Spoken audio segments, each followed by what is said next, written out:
के हो यो के हो यो पानपुरी पानपुरी नै हो र मिठो छ सानो सानो डल्लो छ मुखा राख्नु सहिले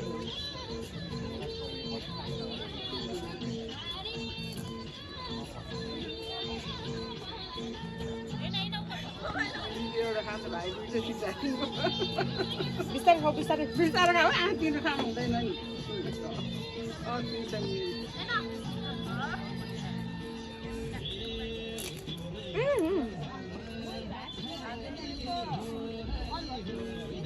खाने हो त्यो पुरै नहोला नि अझ खाने बाबु अझ खाने नानी अझै बनाइदेऊ त एक प्लेट भरे पेट दुख्यो भने अनि मैले जान खाँदै टोइलेट अब सधैँ होइन टोइलेटमा पुग्नु चाहिँ दुईजनाले पालो गर्दै अनि चेप पाटेको